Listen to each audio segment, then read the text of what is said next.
The house I grew up in wasn't filled with laughter and love. It was a place where fear was a constant companion. And the monster wasn't under the bed, he was in the living room. This is my story, the story of how evil lived here, and the monster I grew up with. My father was a charismatic man, on the surface.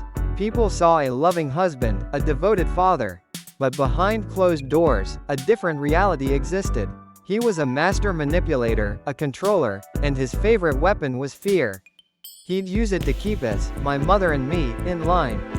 It started subtly, a raised voice here, a cutting remark there. Then, it escalated. Threats, intimidation, and the constant feeling of walking on eggshells. One wrong move, one misplaced word, and the monster would rear his ugly head. His anger was explosive, unpredictable, leaving a trail of emotional wreckage in its wake. My mother, bless her heart, tried to protect me. She became the buffer, absorbing his rage, shielding me from the worst of it.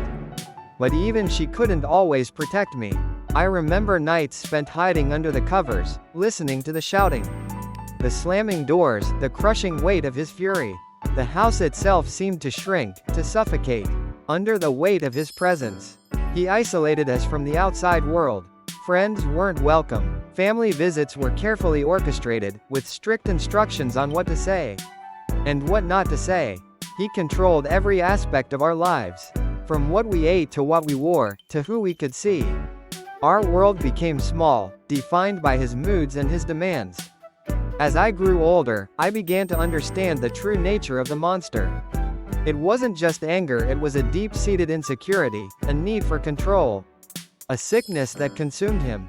He was a predator, and we were his prey.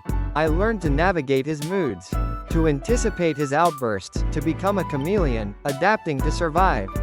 It wasn't easy. The scars he left weren't visible, but they were deep. They affected my relationships, my self-esteem, my ability to trust. I carried the weight of his actions, the burden of his secrets. But I also found strength in my survival. I learned to be resilient, to be resourceful, to be a survivor. Leaving the house was both liberating and terrifying. It was like escaping a prison, but the effects of the imprisonment lingered. The fear, the hypervigilance, the need to control. These were habits ingrained in me, difficult to break. Therapy became my lifeline, helping me to unravel the damage, to heal the wounds. It's a long journey, healing. There are setbacks, moments of doubt, times when the monster's voice still echoes in my head. But I refuse to let him win. I choose to remember the good, to focus on the future, to build a life free from his control. This is my story, and it's a story of survival, of resilience, and of ultimately finding the strength to break free. This is my story, and it's a story of finally saying, evil no longer lives here.